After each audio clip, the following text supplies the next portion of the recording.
આપણે વિષય અર્થશાસ્ત્રની અંદર એકમ નંબર 6 કે બેરોજગારી, જેની અંદર કાલે આપણે બેરોજગારીના 10 કારણો જોયા હતા. રેડી? તો આજનો આપણો નવો પ્રશ્ન હશે કે બેરોજગારી ઘટાડવાના ઉપાયો. તો એની અંદર આપણે વાત કરીએ તો એની પ્રસ્તાવના પહેલાં તો આપણે લેવી પડે. પ્રસ્તાવના બાદ બેરોજગારી ઘટાડવાના ઉપાયો આપણે જોવાના રહેતા હોય છે. રેડી?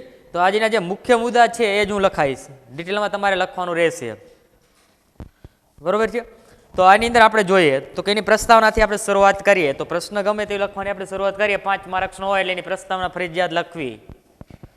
તો આ ઘટાડવાના ઉપાયો, તો બેરોજગારી ઘટાડવાના ઉપાયો શેના લીધે આપણે લેવા પડે? તો પહેલે જ આપણે ચર્ચા કરીએ એની પ્રસ્તાવનાની અંદર તો કે ભારતમાં બેરોજગારીની સમસ્યા દિન પ્રતિદિન શું થાય છે, વધુ ને વધુ ચિંતાજનક બનતી જતી હોય છે. આપણે જોઈ શકીએ છીએ કે ભારતની અંદર આજે ઘણા બધા લોકો છે કે દિવસે ને દિવસે બેરોજગારની સંખ્યામાં શું થાય, વધારો થતો હોય છે. બરોબર છે?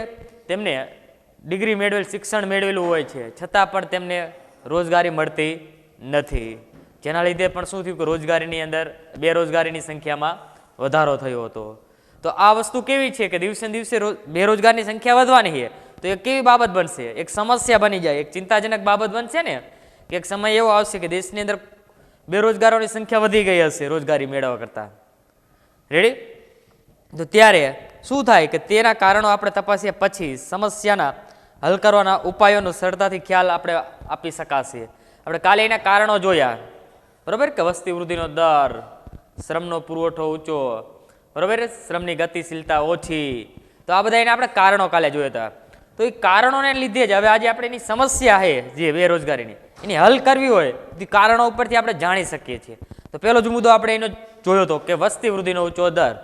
તો કે વસ્તી વૃદ્ધિ આપણે એટલે કે વસ્તીમાં વધારો થાય છે, જો એને આપણે નિયંત્રણ લાવશું ને તો પણ બેરોજગારીની અંદર ઘટાડો આપણે લાવી શકાશે ને. તો પહેલું જ કારણ આપણે જોયું હતું, તો એના પરથી જ આપણે પહેલો ઉપાય મેળવી શકાશે. ત્યારબાદ બેરોજગારીનો પ્રશ્ન એ માત્ર આર્થિક પ્રશ્ન નથી, સામાજિક, નૈતિક, માનવશાસ્ત્રીય પ્રશ્નો પણ ઊભા કરે છે. હવે જુઓ, બેરોજગારીનો પ્રશ્ન જે છે એ આર્થિક નથી, એટલે કે નાણાં મેળવવા માટેનો જ નથી, પણ સમાજનો પણ પ્રશ્ન બને છે. સામાજિક પ્રશ્નો પણ એની અંદર ઘણા બધા ઉદ્ભવતા હોય, જેમ કે લગ્ન, રીત રિવાજો, બરોબર, નૈતિક એટલે રીત રિવાજો જે હોય, તમારા વ્યવહારો હોય, તો આ બધા પ્રશ્નો શું થતા હોય, ઊભા થતા હોય છે. આજે તમે બેરોજગાર છો ને તો તમારા લગ્ન કરવામાં પણ મુશ્કેલીઓ આવે, તે સામાજિક પરિસ્થિતિ થાય ને. તો આ પ્રશ્ન પણ આપણે આવતા હોય છે. અને રાજકીય દ્રષ્ટિએ પણ આ પ્રશ્ન ચિંતાજનક બનતો હોય છે. અને કોઈ પણ રાજ્ય માટે, બરોબર, કોઈ સરકાર માટે તો આ પ્રશ્ન કેવો છે કે ચિંતાજનક છે. બરોબર? આજે દિવસે ને દિવસે જુઓ કે બેરોજગારોની સંખ્યાના આંકડા તમને મળતા હોય છે, જેના લીધે આપણે, બરોબર, કોઈ પણ દેશનો વિકાસ શું થાય, અટકી જતો હોય છે. અને એની અંદર ખાસ કરી બેરોજગારોની અંદર કેવી વ્યક્તિઓ આવે છે કે જે 15 થી 25 વર્ષની વચ્ચેની વ્યક્તિઓ જે છે એ આપણે વધારે જોતા હોઈએ છીએ. અને ભારતમાં બેરોજગારી દૂર કરવા માટે પ્રથમ પંચવર્ષીય યોજનાને ધ્યેય રાખવામાં આવ્યું હતું. અને ભારતની અંદર જ્યારે બેરોજગારની સંખ્યા દૂર કરવા માટે પહેલી જ પંચવર્ષીય યોજના જ્યારે બહાર પડી ને, તેની અંદર એનો હેતુ જે હતો કે ભારતની અંદર જે બેરોજગારો છે કે એમને દૂર કેવી રીતે કરવા. બરોબર છે? ધ્યેય એટલે એનો હેતુ. તમે ક્યાંક ધ્યેય હોય ને તમારો કે આપણે આ બનવું છે, તો એ ધ્યેય, તો એનો પહેલી જ પંચવર્ષીય યોજનાનો મુખ્ય ધ્યેય કયો હતો? તો કે બેરોજગારી ઘટાડવાનો, બરોબર, દૂર કરવાનો હતો. અને 5મી અને 6ઠ્ઠી યોજનામાં બેરોજગારીની સમસ્યા હલ કરવા વિશેષ ધ્યાન આપવામાં આવ્યું હતું. અને જ્યારે 5મી અને 6ઠ્ઠી યોજના બહાર પડી 1980ની આસપાસમાં, રેડી, તો એ યોજના દરમિયાન શું થયું તો કે બેરોજગારીને હલ કરવા માટે એની અંદર વિશેષ ધ્યાન આપવામાં આવ્યું. બરોબર? એની માટેના અલગ અલગ ઉપાયો પણ એની અંદર આપવામાં આવેલા હતા કે જેથી કરી આપણે બેરોજગારીની સંખ્યામાં જે ઘટાડો લાવી શકતા હોય. બરોબર છે? અને ત્યારબાદ 8મી યોજનામાં રોજગારીના હક માટે, બરોબર, રોજગારીનો હક એટલે કે મૂળભૂત અધિકાર તરીકે પણ એને સ્વીકારવામાં આવ્યો. બરોબર? અને બંધારણની અંદર, બરોબર, એને સુધારા કરી અને એની અંદર દાખલ કરવાનું વિચાર્યું, પણ એવું શક્ય બન્યું નહીં. બરોબર? એ વસ્તુ શક્ય નથી બનતી કે આપણે મૂળભૂત અધિકાર તરીકે રોજગારીને આપણે સ્વીકારવું જોઈએ. એટલે શા માટે? કે બેરોજગારી આપણે ઘટાડવા માટે. પણ એવું શક્ય ના બને કે તમે બંધારણની અંદર કોઈ સુધારા કરી શક્યા નથી. બરોબર? જેથી આ પણ શક્ય બન્યું નહીં. અને દેશના લોકો માટે યોગ્ય તકો પૂરી પાડવી અને રાજ્યની પ્રાથમિક જવાબદારી બની રહે છે. અને દેશના લોકોને રોજગારી મળી રહે, બરોબર, એ યોગ્ય તકો પૂરી પાડવી જોઈએ. તો એ શું છે? જે તે રાજ્યની પ્રાથમિક જવાબદારી છે. બરોબર છે કે જે દેશના જે રાજ્યના લોકો છે એમને પૂરતા પ્રમાણમાં કામ મળી રહેશે તો એમને પોતાની આવક મળી રહેશે. બરોબર. અને તમને સારી એવી આવક મળતી હોય ને તો તમારી આગળના જે પ્રશ્નો ઊભા થયા હતા ને સામાજિક, રાજકીય, નૈતિક, નાતે, તો એક પણ પ્રશ્ન ઊભો ના થાય. પણ ક્યારે પ્રશ્ન ઊભો થાય છે કે તમારે રોજગારી વિના બેસી રહો છો ત્યારે આ બધા પ્રશ્નો આવતા હોય છે. તો એને હલ કરવા માટે, બરોબર, એટલે કે એને ઘટાડવાના ઉપાયો આજે આપણે જોવાના રહેશે. તો આપણે એને પ્રસ્તાવના હતી. રેડી? 8મી યોજના, 5મી પ્રથમ યોજનાનો ધ્યેય, પછી આ બંધારણનો સુધારા, મૂળભૂત અધિકાર અને પ્રાથમિક જરૂરિયાત. મુખ્ય 5 મુદ્દા તમારે પ્રસ્તાવના અંદર લખવા પડે. એ દરેકે પોતાની જાતે લખી લેવાના. પ્રસ્તાવના ડિટેલ એવું નથી કે આપણે એ જ લખવી. તમારી જાતે આ સિવાય કોઈ બીજા મુદ્દા તમને આવડતા હોય તો લખી શકો. તો હવે ખાસ આપણે ઘટાડવાના ઉપાયો છે. તો એની અંદર પહેલો જ ઉપાય આપણે લેશું કે પેલું કારણ આપણે જોયું હતું વસ્તી વૃદ્ધિનો ઊંચો દર. તો આજે પહેલો જ ઉપાય આપણે લેશું વસ્તી નિયંત્રણ.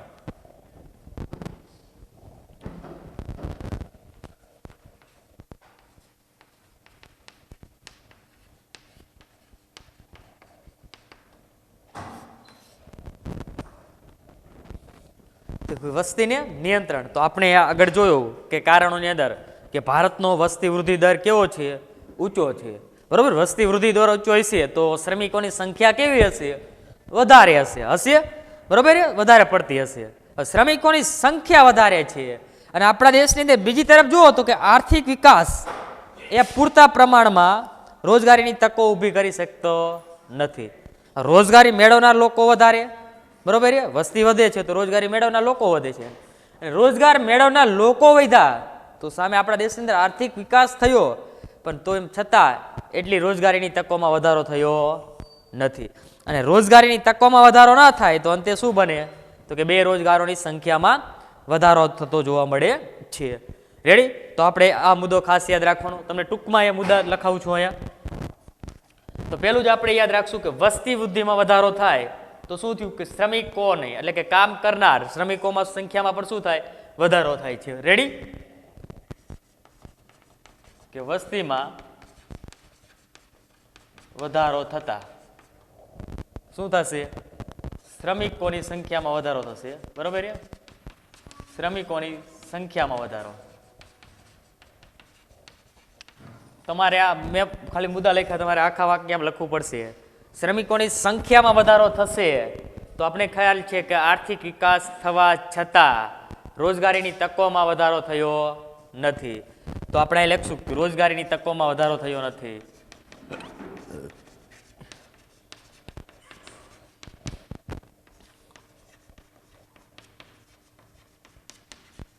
થયો નથી. જેથી શું થશે? તો કે બેરોજગારીમાં વધારો થશે. બેરોજગારીમાં વધારો થાય. રેડી? તો અહીંયા આપણે જો આ 3 મુદ્દા તમારા આના પરથી નવા બની જાય. પહેલું જ કે ભારતમાં વસ્તીમાં શું જોવા મળે છે? કે સૌથી વધારે વધારો જોવા મળે છે. બરોબર? વસ્તીમાં વધારો જોવા મળે છે. અને વસ્તીમાં વધારો થતા કામ માંગનાર શ્રમિકોની સંખ્યામાં પણ શું જોવા મળ્યું છે આપણને? કે વધારો જોવા મળ્યો છે. ભારત દેશની અંદર આર્થિક વિકાસ થયો છે પણ કેવો થયો છે? ધીમા દરે થયો છે. અને આર્થિક વિકાસ થવા છતાં રોજગારી માટેના, બરોબર, રોજગારી માટે નવી કોઈ તકોની સર્જન થયું નથી. અને નવી તકો રોજગારી માટે કોઈ નવું સર્જન ના થાય તો શું થવાનું છે? તો જે રોજગારી વિના બેસતા લોકોને શું બનવું પડે? અંતે બેરોજગાર બનતા હોય છે. અને બેરોજગાર બને એટલે એની સંખ્યામાં શું થવાનું હોય? વધારો થવાનો છે. રેડી? તો આ પહેલો મુદ્દો તમારે યાદ રાખવાનો રહેશે. હવે આગળ જોશું તો કે બેરોજગારની સંખ્યામાં વધારો થાય છે અને બેરોજગારની સમસ્યા હલ કરવી હોય તો વસ્તી નિયંત્રણ માટે અસરકારક પગલાં ભરવા જોઈએ. બરોબર?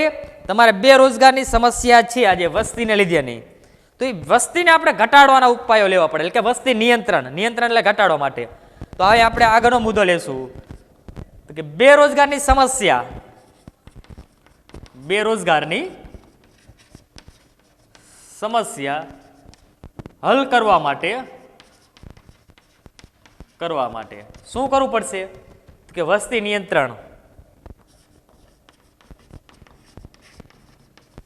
બરોબર? વસ્તી પર નિયંત્રણ આપણે લાવશું અથવા વસ્તી નિયંત્રણ માટે અસરકારક પગલાં ભરવા જોઈએ. નિયંત્રણ માટે અસરકારક પગલાં ભરવા જોઈએ. તો હવે આપણે એ પણ નક્કી કરીએ કે વસ્તી નિયંત્રણ લાવવું છે તો કેવી રીતે આપણે લાવી શકાશે. તો પહેલો જ આપણે શું કરવો પડશે કે વસ્તી વૃદ્ધિ દર છે એ કેવો લઈ જવો પડે, નીચો લઈ જવામાં આવશે. બરાબર, વસ્તી વૃદ્ધિ દર નીચો લઈ જવો જોઈએ, કારણ કે વસ્તીમાં ઘટાડો થશે તો જ વસ્તી વૃદ્ધિ દર નીચો આવશે. બરોબર છે. તો એની માટે પહેલું જ કારણ આપણે શું લેવાનું કે વસ્તીમાં આપણે ઘટાડો કરવા માટે તો કે વસ્તી વૃદ્ધિ દર નીચો લઈ જવો. બરોબર કે નીચો આવશે. શેના લીધે નીચો આવશે તો કે વસ્તી નિયંત્રણ માટેના ઉપાયોને લીધેથી આપણે વસ્તી વૃદ્ધિ દર નીચો આવશે. રેડી. ત્યારબાદ વસ્તી વૃદ્ધિ દર નીચો આવશે તો શ્રમના પુરવઠામાં શું થશે, ઘટાડો થશે. કામ માગનાર વ્યક્તિઓ હતા એટલે કે શ્રમનો જે પુરવઠો છે તો વસ્તી વૃદ્ધિ દર નીચો આવે તો શ્રમનો પુરવઠો પણ શું થાય, ઘટતો હોય છે. રેડી. તો શ્રમનો પુરવઠો ઘટશે અને શ્રમનો પુરવઠો ઘટશે તો શું થશે તો કે મૂડીરોકાણ વધશે, કારણ કે શ્રમનો પુરવઠો ઘટે ને તો જ મૂડીરોકાણ વધે, કારણ કે વસ્તી વધે તો મૂડીરોકાણ એ વસ્તી પાછળ ખર્ચાઈ જતું હતું. બરોબર છે. અને આજે વસ્તી ઘટશે તો શ્રમનો પુરવઠો ઘટશે, અને શ્રમનો પુરવઠો ઘટશે તો અંતે મૂડીરોકાણ વધશે. રેડી. તો આગળનો મુદ્દો આપણે યાદ રહેવો જોઈએ કે મૂડીરોકાણ વધશે, અને મૂડીરોકાણ વધે તો લોકોને રોજગારી મળી રહેવાની છે. બરોબર. મૂડીરોકાણ વધે ને તો નવા આપણે રોજગારીની તકોનું સર્જન કરી શકીએ, નવા ઉદ્યોગો સ્થાપી શકતા હોય. બરોબર. નવું કામ મેળવી શકીએ છીએ. શેના લીધે કે મૂડીરોકાણ હોય તો તમે કોઈ પણ કાર્ય કરી શકો છો. અને મૂડીરોકાણ વધ્યું છે એટલે શું થયું તો કે રોજગારી વધશે, રોજગારીની તકો વધશે. રેડી. અને રોજગારીની તકો વધે તો લોકો બેરોજગાર બેસી જ ના રહેવું પડે, રે ને. રોજગારી મળી રહે છે તો અહીંયા બેરોજગારીનો હલ એટલે કે બેરોજગારી ઘટાડવા માટેના ઉપાયોની અંદર પહેલો ઉપાય અહીંયા આપણો પૂરો થાય છે. રેડી. જો ખાસ કરી યાદ રાખજો, તમે આ એક યાદ નહીં રહે તો ચાલશે. હજુ તમને કહી દઉં કે વસ્તીમાં વધારો થવાથી બેરોજગારીની સંખ્યા, કારણ કે એ કારણની અંદર તમે લખો ને તો હાલે. ઉપાય સાચું ક્યાંથી આપણે શરૂ થયું તો કે અહીંયાથી. બરોબર છે. તો આ ઉપાય છે. ઉપાયની અંદર તમારે એટલા મુદ્દા લખવા પડે. તો હજુ એકવાર આપણે નજર ફેરવી લઈએ એની અંદર. બરોબર કે આ ભારત દેશની અંદર વસ્તીમાં શું જોવા મળે છે કે સતત વધારો જોવા મળે છે. અને વસ્તીમાં વધારો થશે તો શું થવાનું છે કે કામ માગનાર જે શ્રમિકો છે, બરોબર છે, એમની સંખ્યામાં પણ વધારો થતો હોય છે. બરોબર છે. વસ્તીમાં વધારો તો કામ માગનાર શ્રમિકોની સંખ્યામાં વધારો થાય છે. અને બીજી તરફ જોઈએ તો આપણા દેશની અંદર આર્થિક વિકાસ કેવો થયો છે કે ધીમા દરે થયો છે. બરોબર. ધીમા દરે થયો છે એટલે પૂરતા પ્રમાણમાં રોજગારી માટેની તકોની સર્જન થઈ શક્યું નથી. એટલે પૂરતું રોજગારીનું તકોની સર્જન નથી થતું. બરોબર. બધા લોકોને રોજગારી મળી રહે એવું સર્જન ના થાય, જેના લીધે શું થવાનું હોય તો કે બેરોજગારીની સંખ્યામાં વધારો થતો હોય છે. રેડી. તો બેરોજગારની સંખ્યામાં શા માટે વધારો થાય તો એનું કારણની અંદર તમે જો આ મુદ્દો લખશો ને તો હાલશે. ત્યારબાદ તો હવે એને ઘટાડવા માટે શું કરવું પડશે તો એને ઘટાડવા માટે આપણે અસરકારક વસ્તી નિયંત્રણને લગતા પગલાં લેવા જોઈએ. બરોબર છે. અને વસ્તી નિયંત્રણને લગતા આપણે પગલાં લેશું જેના લીધે શું થશે તો કે વસ્તી વૃદ્ધિ દર નીચો આવશે, એટલે કે વસ્તીની અંદર ઘટાડો લાવી શકાશે. અને વસ્તીની અંદર જો તમારે ઘટાડો આવશે તો આપોઆપ આપણે શ્રમનો જે પુરવઠો હતો, કામ માગનાર શ્રમિકોની સંખ્યા, તો એની અંદર શું થવાનું હોય તો કે ઘટાડો આવવાનો જ છે જ. અને એમાં ઘટાડો આવે તો એમની પાછળ જે મૂડીરોકાણ ખર્ચાતું હતું ને એ મૂડીરોકાણ શું થશે, વધશે. અને એ મૂડીરોકાણ વધશે તો તમે નવી રોજગારીની તકોનું સર્જન કરી શકશો. અને નવી રોજગારીની તકોનું સર્જન થાય તો લોકો બેરોજગાર બેસી રહેવું પડતું હતું નથી. રેડી. તો પહેલો મુદ્દો વસ્તી નિયંત્રણ 2 માર્ક્સની અંદર પૂછાય તો લખજો વ્યવસ્થિત રીતે. હવે આગળનો આપણે આજે બીજો મુદ્દો લઈએ તો આર્થિક વિકાસનો દર ઊંચો લઈ જવો. બીજો મુદ્દો આપણો આવશે આર્થિક વિકાસનો દર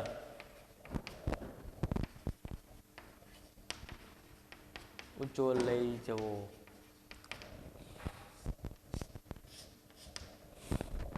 તો એની અંદર આપણે જોશું હવે તો કે આર્થિક વિકાસનો દર આપણે ઊંચો લઈ જવો, જેથી પણ શું થશે કે બેરોજગારની સમસ્યાનો આપણે હલ કરી શકાશે.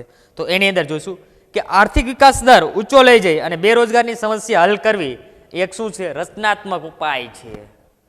કેવો ઉપાય કીધો છે અહીંયા? રચનાત્મક. શેના આધારે? કે આર્થિક વિકાસનો દર ઊંચો લઈ જવો, બેરોજગારની સમસ્યા હલ કરવી. તો એને આપણે કેવો ઉપાય તરીકે ઓળખીએ છીએ? તો કે રચનાત્મક ઉપાય તરીકે એને ઓળખવામાં આવે છે. તો અહીંયા આપણે પહેલો જ મુદ્દો એ લેશું, તો કે આર્થિક વિકાસ દર. આર્થિક વિકાસ દર ઊંચો લઈ જવો જો, અને શું એની સાથે? બેરોજગારની સમસ્યાનો હલ કરવું. બેરોજગારની સમસ્યાનો હલ કરવી. એ કેવો ઉપાય છે? તો કે રચનાત્મક ઉપાય છે.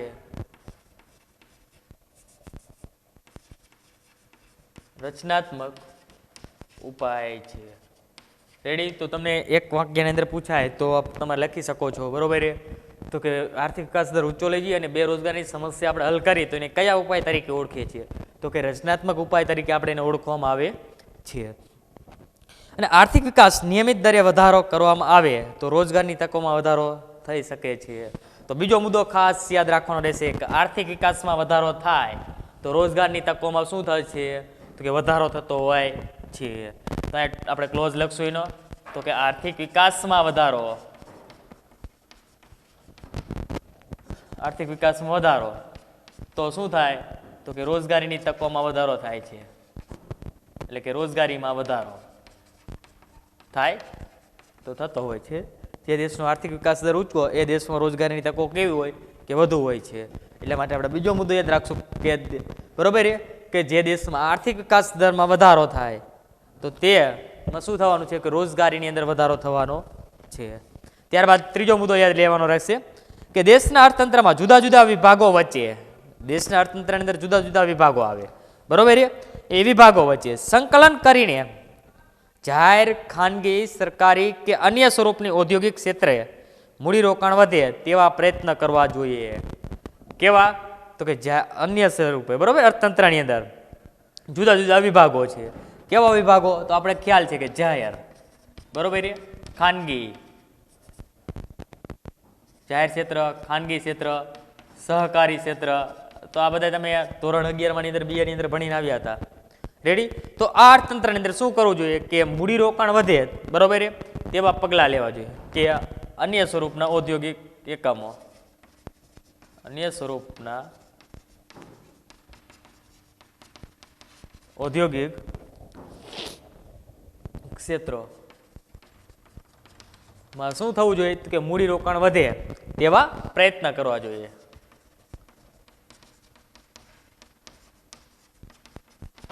તેવા પ્રયત્ન કરવા.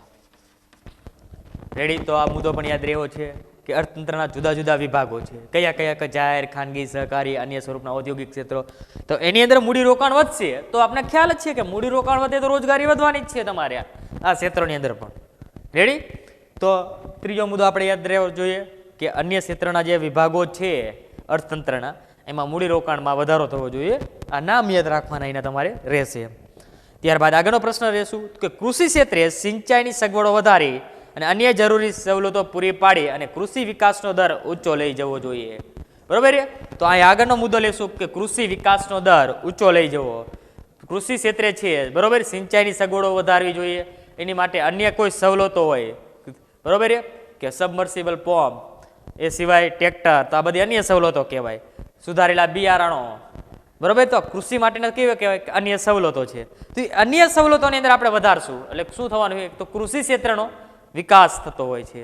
તો આગળનો મુદ્દો અહીંયા આપણે યાદ રાખવાનો રહેશે કે કૃષિ ક્ષેત્રનો વિકાસ. કૃષિ ક્ષેત્રનો વિકાસ.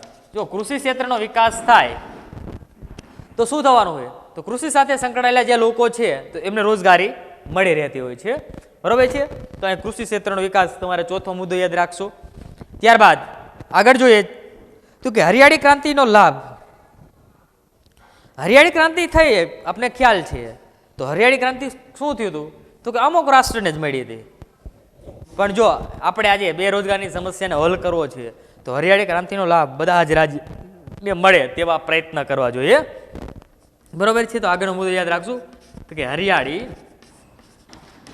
ક્રાંતિનો લાભ બધા જ રાજ્યોને મળે, બધા જ રાજ્યોને મળે તેવા પ્રયત્ન કરવા જોઈએ.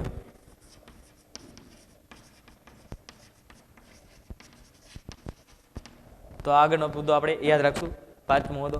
ત્યારબાદ છેલ્લો અંતિમ મુદ્દો આપણે લેવાનો રહેશે કે આર્થિક વિકાસ દર ઊંચો લઈ જઈશું આપણે, રોજગારીની તકોમાં વધારો કરી શકાશે અને બેરોજગારીની સમસ્યા કેવી બનશે, હળવી બનશે, એટલે કે એમાં આપણે ઘટાડો કરી શકાતો હોય છે.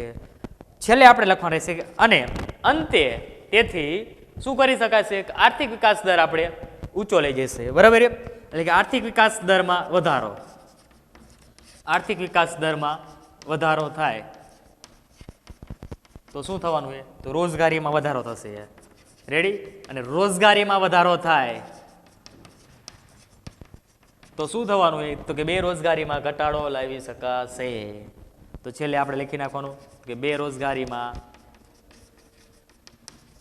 ઘટાડો આવે છે. ક્યારે ઘટાડો આવે, તો કે આર્થિક વિકાસ દર ઊંચો આવે ત્યારે. આર્થિક વિકાસ દર ઊંચો આવે તો શું થાય, તો કે રોજગારીમાં વધારો થાય, રોજગારીમાં વધારો થાય તો કે બેરોજગારીમાં ઘટાડો થતો હોય છે. હજુ એકવાર આપણે એની અંદર નજર ફેરવી લઈએ. રેડી, તો પહેલા જ મુદ્દાથી કે આર્થિક વિકાસ દર ઊંચો લઈ જવો અને બેરોજગારીની સમસ્યા હલ કરવી કેવો ઉપાય છે, તો કે રચનાત્મક ઉપાય છે. અને આર્થિક વિકાસમાં વધારો થાય તો શું થાય, તો કે બેરોજગારીમાં વધારો થતો, એટલે સોરી રોજગારીમાં વધારો થતો હોય છે. તમારે બીજો મુદ્દો યાદ રાખશું. ત્રીજો મુદ્દો અર્થતંત્રના જુદા જુદા વિભાગો જેવા કે જાહેર, ખાનગી, સહકારી, અન્ય સ્વરૂપના, તો એવા જે વિભાગો છે તો એની અંદર મૂડીરોકાણ વધે તેવા શું કરવા જોઈએ, પ્રયત્ન કરવા જોઈએ. જો એની અંદર મૂડીરોકાણ વધવાનું હોય તો આપણે ખ્યાલ છે કે અમુક લોકોને એમાં રોજગારી મળી જ રહેવાની છે, મળી રહેશે ને. અને એમાં મૂડીરોકાણ વધશે તો એ કોઈ ક્ષેત્રો છે એનો શું થવાનું હોય, વિકાસ થવાનો હોય. આજે તમારું સામાન્ય જ ખાલી ધંધો લઈને બેઠા હોય તો તમારે એની અંદર મૂડીરોકાણ વધે એટલે તમે બીજી વસ્તુ કોઈ પણ લાવી શકો છો, બરોબર, અથવા તમારો ધંધો મોટો કરી શકો છો. તો શું થયું, તો કે તમારા ધંધાનો વિકાસ થયો, તો એનો શું થતો હોય, વિકાસ થાય. અને એવી રીતે કૃષિ ક્ષેત્રે વિકાસ કરવો હોય તો શું કરવું જોઈએ, તો એની ક્ષેત્રે આપણે સિંચાઈની સગવડો લાવવી જોઈએ, બરોબર. એની લગતી અન્ય કોઈ સવલતો છે તો એ કૃષિ ક્ષેત્રે આપણે પૂરી પાડવી જોઈએ. અને હરિયાળી ક્રાંતિ, તો હરિયાળી ક્રાંતિ અમુક ક્ષેત્રો પૂરતી મર્યાદિત જ હતી. અમને ખબર છે કે પંજાબ અને હરિયાણા જેવા રાજ્યોની અંદર હરિયાળી ક્રાંતિ જોવા મળી છે. પણ જો એનો લાભ બધા જ રાજ્યોને મળે તો કૃષિ ક્ષેત્રનો શું થવાનું હોય, તો કે વિકાસ થશે. રેડી, અને કૃષિ ક્ષેત્ર સાથે સંકળાયેલા લોકોને રોજગારી મળી રહેતી હોય છે. અને છેલ્લે તો જેના લીધે આપણે આર્થિક વિકાસ દર શું કરી શકશું, ઊંચો લઈ જઈશું. અને આર્થિક વિકાસ દર ઊંચો આવશે તો રોજગારીમાં શું થવાનું હોય, આપો વધારો આવવાનો હોય. અને રોજગારીમાં વધારો આવશે તો બેરોજગારીની સમસ્યા શું થશે, હલ આપણે કરી શકાશે. બીજો મુદ્દો ની અંદર આપણે ચર્ચા કરીએ કે બેરોજગારી ઘટાડવાના ઉપાયોની અંદર આપણો ત્રીજો મુદ્દો યાદ રાખશું, રોજગારલક્ષી આયોજન. તો એની અંદર જોઈએ તો કે ભારતમાં આયોજન કાળથી વિકાસને મહત્વ આપવામાં આવ્યું હોય તેવું આપણે જોવા મળે છે. રેડી, તો કે આપણે દેશની અંદર શેને મહત્વ આપવામાં આવ્યું છે, તો કે વિકાસને મહત્વ આપવામાં આવ્યું છે. ક્યારથી, તો કે આયોજન કાળથી, બરોબર છે. તો પહેલો મુદ્દો તમારે યાદ રાખશું કે આયોજન કાળથી ભારત દેશમાં વિકાસને મહત્વ આપવામાં આવ્યું છે. ટૂંકમાં એ મુદ્દા તમને લખાઈશ યાદ રહે એટલા માટે, બરોબર. તો કે ભારતમાં આયોજન કાળથી વિકાસને મહત્વ આપવામાં આવ્યું છે. એટલે વિકાસ એટલે કોઈ વ્યક્તિનું નામ નથી, આર્થિક વિકાસ હો. ઘણા બધા કિસ્સા વિકાસને મહત્વ આપવામાં આવ્યું, એ વિકાસ નહીં. અને આયોજન કાળ એટલે 1951 થી. ત્યારબાદ બીજી પંચવર્ષીય યોજનામાં જાહેર ક્ષેત્રના વિકાસને વિશેષ પ્રાધાન્ય આપીને મૂડીપ્રધાન ઉદ્યોગોને વિશેષ ધ્યાન અપાયું. કઈ યોજનામાં, તો કે બીજી પંચવર્ષીય યોજના જ્યારે બહાર પડી ભારત દેશની અંદર, બરોબર, કે બીજી પંચવર્ષીય યોજનામાં, બરોબર, કોને પ્રાધાન્ય આપવામાં આવ્યું હતું, તો કે જાહેર ક્ષેત્રના વિકાસને વિશેષ પ્રાધાન્ય આપવામાં આવ્યું, એટલે કે એની ઉપર વધારે ધ્યાન આપવામાં આવ્યું હશે, બરોબર, એનો વિકાસ થાય એ માટે. તો કે જાહેર ક્ષેત્રના વિકાસ માટે, જાહેર ક્ષેત્રના વિકાસ માટે વિશેષ પ્રાધાન્ય આપવામાં આવ્યું.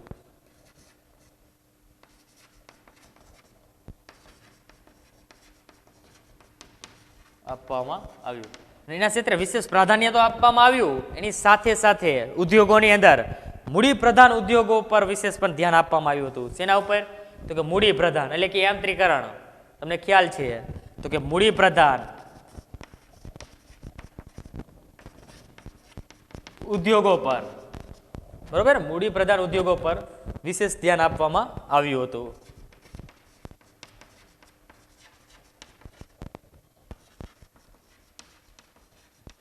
ક્યારે? તો કે આપણે ભારતની અંદર આયોજન કાળની શરૂઆત થઈ એટલે વિકાસને મહત્વ અપાયું, બરોબર, કે ભારત દેશનો જેમ જેમ વિકાસ કેમ આપણે ઊંચો લઈ જવો, તો એ માટે બીજી પંચવર્ષીય યોજનાની અંદર શું નક્કી કર્યું તો કે આપણે જાહેર ક્ષેત્રના જે ઉદ્યોગો છે, કોઈ વસ્તુઓ છે, બરોબર, તો એની અંદર આપણે વિશેષ ધ્યાન આપ્યું અને એનો વિકાસ આપણે પહેલા તો કરવો જોઈએ.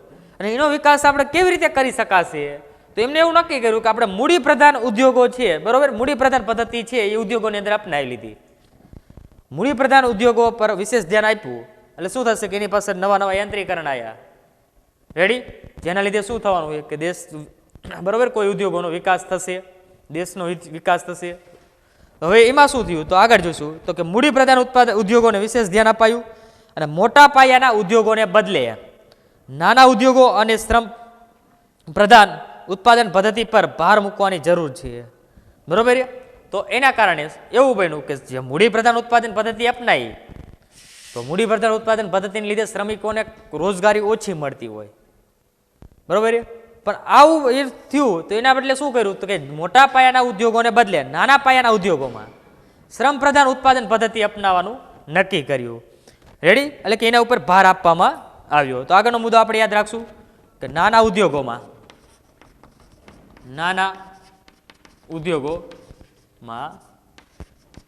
શ્રમ પ્રધાન ઉત્પાદન પદ્ધતિ અપનાવવા પર ભાર મૂકવામાં આવ્યો, અપનાવવા પર ભાર મૂકવામાં આવ્યો. તો આપણે ત્રીજો મુદ્દો યાદ રાખશું કે જે નાના ઉદ્યોગો છે એનો ઉત્પાદન પર ભાર શું મૂકવામાં આવ્યો કે શ્રમ પ્રધાન ઉત્પાદન પદ્ધતિ અપનાવી, બરોબર છે, એવું નિર્ણય નક્કી કરવામાં આવ્યું હતું. અને નાના ઉદ્યોગોમાંથી શું થાય છે તો કે નાના ઉદ્યોગો હશે તો એની અંદર ઓછું મૂડી રોકાણ હોય. જો તમે ઉદ્યોગ નાનો સ્થાપો તો તમારી પાસે ઓછું મૂડી રોકાણ હોય ને તો પણ તમારો ઉદ્યોગ ચાલુ થાય, બરોબર. મૂડી રોકાણ ઓછું હોય અને સામે રોજગારી કેવી સર્જન કરે છે, વધુ કરશે, બરોબર છે. એટલે નાના ઉદ્યોગોમાંથી ઓછું મૂડી રોકાણ વધુ રોજગારીની સર્જન કરતું હોય છે, રેડી. તો આપણે આગળનો મુદ્દો યાદ રાખશું કે નાના ઉદ્યોગોમાં, બરોબર છે, મૂડી રોકાણ કેવું જોઈએ કે ઓછું જોઈએ, તો ઓછું મૂડી રોકાણ હશે, બરોબર. આપણે ટૂંકમાં યાદ રાખીએ ઓછું મૂડી રોકાણ. અને રોજગારીની તકોમાં કેવી સર્જન કરે છે કે રોજગારી વધારે એટલે કે વધુ રોજગારીનું સર્જન કરે છે, વધુ રોજગારીનું સર્જન કરે છે. તો આગળનો મુદ્દો તમારે યાદ રાખશો કે નાના ઉદ્યોગોમાં ઓછા મૂડી રોકાણે વધુ રોજગારીનું સર્જન કરતા હોય છે, એટલે કે વધુ લોકોને રોજગારી મળી રહેતી હોય છે નાના ઉદ્યોગોની અંદર. ત્યારબાદ એની સાથે નાના ઉદ્યોગોની અંદર આપણે જોઈએ તો કે શેનો સમાવેશ થાય તો કે પશુપાલન, બરોબર છે, ડેરી, કૃષિ, વેપાર, વાણિજ્ય, બાંધકામ ક્ષેત્રોનો વિકાસ થશે, બરોબર. તો આ બધા ક્ષેત્રોનો શું થશે નાના ઉદ્યોગોની અંદર તો કે આપણે એનો સમાવેશ કરીએ અને એનો વિકાસ થતો હોય છે. તો આપણે પહેલું જ નામ લઈશું પશુપાલન, ત્યારબાદ ડેરી, બરોબર, વેપાર, વાણિજ્ય, કૃષિ વગેરેનો વિકાસ થાય, વગેરેનો વિકાસ થશે, બરોબર છે. નાના ઉદ્યોગોનું મહત્વ વધશે તો આ વગેરે ઉદ્યોગો જે છે એનો પણ શું થશે સાથે સાથે વિકાસ થતો હોય છે. અને શ્રમ પ્રધાન ઉત્પાદન પદ્ધતિને વધારે મહત્વ આપવામાં આવ્યું અને જેના લીધે શું થયું તો કે શ્રમ પ્રધાન ઉત્પાદન પદ્ધતિ છે આપણી એને વધારે મહત્વ આપ્યું, બરોબર. અને શ્રમ પ્રધાન ઉત્પાદન પદ્ધતિને વધારે મહત્વ આપ્યું અને એને વધારે મહત્વ આપ્યું જેના લીધે શું થયું તો કે બેરોજગારીની સમસ્યા હલ કરી શક્યા છીએ, બરોબર. વધારે મહત્વ આપ્યું કારણ કે જે યાંત્રિકરણ એટલે કે મૂડી પ્રધાન ઉત્પાદન પદ્ધતિ હતી જેના લીધે ઓછા લોકોને રોજગારી મળતી હતી એની જગ્યાએ હવે શું કરી નાખ્યું કે શ્રમ પ્રધાન ઉત્પાદન પદ્ધતિને મહત્વ આપ્યું અને એના કારણે પણ બેરોજગારીની સમસ્યા આપણે શું કરી શકીએ છીએ તો કે હલ કરી શકીએ છીએ. તો અહીં લખીશું આપણે છેલ્લો મુદ્દો કે બેરોજગારીની સમસ્યા હલ કરી શકાય છે. તો અહીંયા આપણો ત્રીજો મુદ્દો પણ પૂરો થાય છે. રેડી?